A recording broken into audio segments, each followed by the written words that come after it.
Hi friends, welcome back to our channel. Sneha lunch cook చేస్తూ ఉంటుంది. Sunday కదా అనేసి వసుని త్వరగా లేపదు. ఆ తర్వాత వసు లేచేసరికి తనకి బాడీ పెయిన్స్, అలాగే థ్రోట్ పెయిన్ ఇవన్నీ ఉంటాయి. బ్రష్ చేసుకుని బయటకు వచ్చేసరికి స్నేహ కాల్ మాట్లాడుతూ టేబుల్ మీద బ్రేక్ఫాస్ట్ సర్దుతూ ఉంటుంది. ఆ తర్వాత స్నేహ కాల్ కట్ చేశాక ఎవరికో పదే పదే కాల్ చేస్తూ ఉంటుంది. అవతల వాళ్ళు లిఫ్ట్ చేయరు. ఏమిటి స్నేహ అని వసు వెళ్తుంది. వసు లేచావా? మా నాన్నకి సీరియస్గా ఉందంట, హాస్పిటల్లో జాయిన్ చేశారని మా చెల్లి కాల్ చేసి చెప్పింది, నేను వెళ్ళాలి అంటూ బ్యాగ్ సర్దుకుని బయటకు వస్తుంది. ఆ తర్వాత టేబుల్ దగ్గర కూర్చుని వసుకి ఒక ప్లేట్లో టిఫిన్ పెట్టేసి తను కూడా పెట్టుకుని తింటూ ఉంటుంది. తెలుసు కదా, ఎప్పుడు స్నేహ ఒక మామూలాగా, వసు ఒక కిడ్ లాగా క్లాస్ పిక్తుంది. వసు టైంకి తిను, ఓకేనా? లంచ్ ఆల్రెడీ ప్రిపేర్ చేసేసా. Drink lots of water. అలాగే ఇక్కడ ఫ్రూట్స్ ఉన్నాయి, తినడం మర్చిపోకు. అలాగే ఒంటరిగా కూడా అస్సలు బయటికి వెళ్ళకు. లాస్ట్ టైం చేసినట్టు ఎలాంటి పిచ్చి పనులు చేయకు. దియాకి కాల్ చేసి ఈవినింగ్ కల్లా ఇక్కడ ఉండమను. నేను ఆల్రెడీ దియాకి కాల్ చేసా, ఏమైందో అసలు లిఫ్ట్ చేయట్లేదు. మాత్రం take care of your health, ఓకేనా అంటూ కొంచెం ఎప్పుడు కన్నా కొంచెం ఎక్కువగానే క్లాస్ పీకుతుంది. ఎందుకంటే ఇప్పుడు వసు వట్టి మనిషి కూడా కాదు కదా. మేడం, బాగానే తింటా, బాగానే ఉంటా. అలాగే దియాకి కూడా కాల్ చేసి ఈవినింగ్ కాదు ఆఫ్టర్నూనే వచ్చేయమంట, సరేనా? ఇంకా నువ్వు స్టార్ట్ అవ్వు, లేదంటే బస్సు మిస్ అయిపోతావు అంటుంది. స్నేహ వెళ్ళాక వసు కోచ్లో పడుకొని ఫోన్ బ్రౌజ్ చేస్తూ ఉంటుంది. ప్రెగ్నెన్సీలో బాడీ పెయిన్స్ కామన్ అనేసి ఉంటుంది. సో అలాగా బ్రౌజ్ చేస్తూ నిద్రపోతుంది. నిద్ర పట్టేసి మళ్ళీ ఈవినింగ్ 5:30 ఆ టైంకి మెలకు వస్తుంది. లేచేసరికి ఇంకా ఎక్కువైపోతాయి అన్నమాట బాడీ పెయిన్స్. అసలు వీక్ అయిపోతుంది బాగా. సో దియాకి మళ్ళీ కాల్ చేస్తుంది. ఏమైపోయింది పిల్ల, మార్నింగ్ నుంచి ఎన్నిసార్లు కాల్ చేసినా లిఫ్ట్ చేయలేదు అనుకుంటుంది. ఆ తర్వాత స్నేహ మిస్డ్ కాల్స్ చూసి స్నేహకు కూడా కాల్ చేస్తుంది. వసు ఏంటి కాల్ చేస్తే లిఫ్ట్ చేయలేదు? స్నేహ అవన్నీ తర్వాత, ముందు మీ డాడీకి ఎలా ఉందో చెప్పు అని వసు అడుగుతుంది. కండిషన్ కొంచెం సీరియస్గానే ఉందంట. ఈ రోజు గడిస్తే కానీ ఏం చెప్పలేమని డాక్టర్స్ చెప్పారు. అక్కడ నుంచి చాలా ధైర్యంగా వచ్చాను, కానీ ఇక్కడ నాకు చాలా భయంగా ఉంది వసు. అవును, ఇంతకీ దియా వచ్చిందా రాలేదా? నేను ఇక్కడికి వచ్చాక కూడా కాల్ చేశా, అయినా లిఫ్ట్ చేయలేదు. తొందరలో ఛార్జర్ తీసుకురావడం కూడా మర్చిపోయా. ఇప్పుడు నా ఫోన్ ఎప్పుడైనా స్విచ్ ఆఫ్ అయిపోవచ్చు. నాకు చాలా టెన్షన్గా ఉంది అంటుంది. వసు ఆలోచిస్తుంది, దియా రాలేదని చెప్తే ఇంకా టెన్షన్ పడిపోద్ది అనేసి. ఇంకా డోంట్ వరీ స్నేహ, నేను బాగానే ఉన్నాను. దియా తన మొబైల్ని ఆఫీస్లో వదిలేసిందంట, అందుకే మనం ఎన్నిసార్లు కాల్ చేసినా ఎవరు లిఫ్ట్ చేయలేదు. ఈరోజు బై లక్ తను ఇక్కడికి వచ్చింది. ఇంకా నాతోనే ఉంటానని ఇక్కడే ఉండిపోయింది. తన కిచెన్లో వాటర్ ఏదో తాగుతుంది అని చెప్తుంది. సరే, నిద్రపోయేటప్పుడు డోర్ అది సరిగ్గా లాక్ చేసుకోండి, ఓకేనా అని స్నేహ అంటుంది. సరే స్నేహ, నువ్వేం కంగారు పడుకు, మీ డాడ్ కూడా బాగానే ఉంటారు, ఏం కాదులే అనేసి వసు అక్కడితో కాల్ కట్ చేస్తుంది. ఇప్పటికే టెన్షన్లో ఉంది. దియా రాలేదని తెలిస్తే ఇంకా ప్యానిక్ అయిపోద్ది. ఈ దియా ఏమైంది అంటూ మళ్ళీ కాల్ చేస్తుంది. అయినా సరే ఇప్పుడు కూడా దియా కాల్ లిఫ్ట్ చేయదు. ఎలా లిఫ్ట్ చేస్తుంది? పాపం తన హాస్పిటల్ బెడ్ మీద ఉంటే మొబైల్ ఏమో ఇంట్లో ఉండిపోతుంది. టైం గడిచే కొద్దీ వసుకి చిల్స్ స్టార్ట్ అవుతాయి. చలి, వణుకు, అలాగే దగ్గుతుంటే థ్రోట్ పెయిన్ ఇంకా ఎక్కువ వచ్చేసి చాలా వీక్గా, నీరసంగా అనిపిస్తుంది. లేచి ఒక అడుగు కూడా ముందరికి వేయలేనంత పొజిషన్కి వచ్చేస్తుంది. అంత వీక్గా అయిపోతుంది. ఆ తర్వాత ఫ్రూట్స్ తిందామని ఒక చిన్న ముక్క పెట్టుకుంటుంది, బయట పెట్టుకుంటుంది. అంతే, వెంటనే వాంతులు అయిపోతాయి. ఆ తర్వాత దుప్పటి కప్పుకొని పడుకుంటుంది. ఐ థింక్ నాకు ఫీవర్ వచ్చినట్టుంది అనుకుంటుంది. దియాకి మళ్ళీ కాల్ చేస్తుంది, అయినా నో రెస్పాన్స్. సో తన కాంటాక్ట్స్ తక్కువే ఉంటాయి కదా, అవే స్క్రోల్ చేస్తూ చూస్తే కింద విష్ణు నెంబర్ కనిపిస్తుంది. విష్ణుకి డయల్ చేస్తుంది. వసుకి మాట కూడా రాదు, అంత వీక్ ఉంటుంది. ఆయన ఎలాగోలా మేనేజ్ చేసి విష్ణుకి డౌట్ రాకుండా మాట్లాడుతుంది. మ్యామ్, నేను వర్క్ విషయంలో అవుట్ ఆఫ్ స్టేషన్ వచ్చాను. ఎందుకు మ్యామ్ అని అడుగుతాడు. Nothing Vishnu, it's okay, carry on with your work అని కాల్ కట్ చేసేస్తుంది.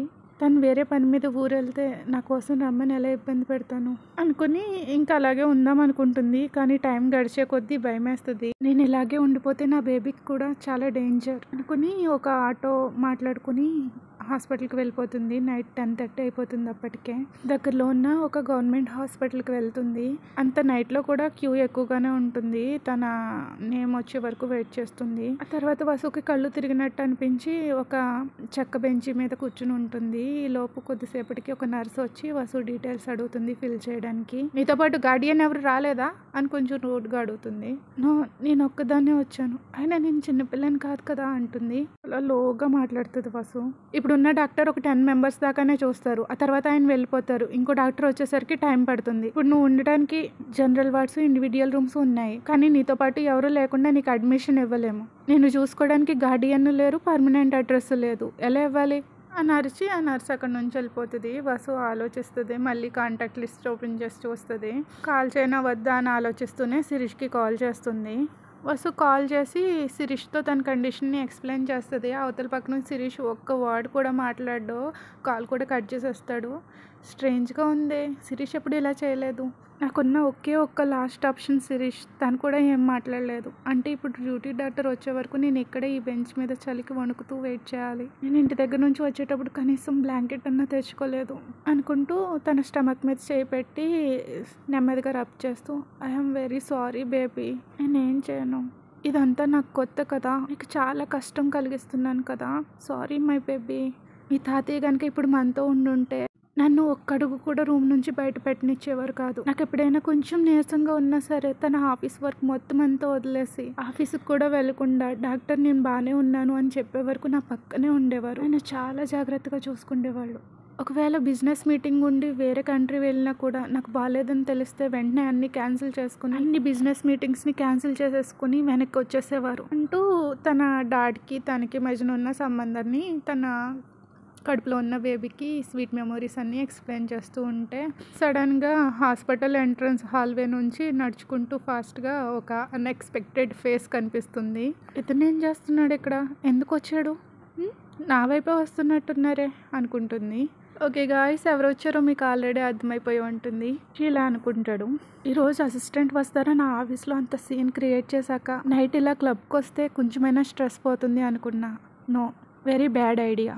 ఫుల్గా తాగేసి మత్తులో మునిగిపోదాం అనుకున్నా, కానీ ఒక సిప్ తాగి పక్కన పెట్టేసా. నాకు తాగాలి అన్న మూడ్ కూడా పోయింది. ఎటువైపు చూసినా అసిస్టెంట్ వస్తారని కనిపిస్తుంది. ఏ పక్కకు చూసినా తను నా కడుపులో ఉన్న బేబీ నీదే, నా కడుపులో ఉన్న బేబీ నీదే అని అరుస్తున్నట్టే కనిపిస్తుంది. ఇక్కడ ఉన్న డీజే సౌండ్తో పాటు ఆ బీట్స్తో పాటు తన మాటలు కూడా నా మైండ్లో రిపీట్ అవుతూనే ఉన్నాయి.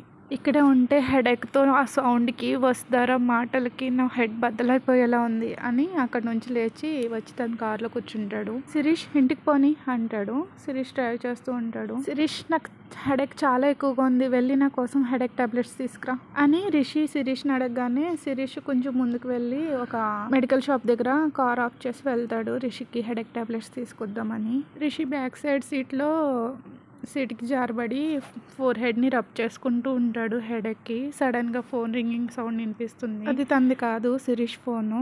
రిషికి చిరాకు వస్తుంది. ఒకసారి కాల్ వచ్చి కట్ అయిపోతుంది. మళ్ళీ సెకండ్ టైం రింగ్ అయ్యేసరికి చాలా చిరాకు పడి అది కట్టేద్దాం అన్నట్టుగా ముందరు కొంగి శిరీష్ ఫోన్ తీసుకుంటాడు. ఫస్ట్ కాల్ని కట్ చేసి స్విచ్ ఆఫ్ చేసేద్దాం అనుకుంటాడు. రెడ్ బటన్ స్వైప్ చేసేలోపు ఒక క్షణం ఆగుతాడు. స్క్రీన్ మీదనేమో అసిస్టెంట్ వస్తారా అని ఉంటుంది. వెంటనే రిషి ఆలోచించకుండా గ్రీన్ సింబల్ని స్వైప్ చేసి కాల్ అటెండ్ చేస్తాడు. కానీ ఏం మాట్లాడు, చెవి దగ్గర పెట్టుకుని వస్తారా చెప్పింది వింటాడు.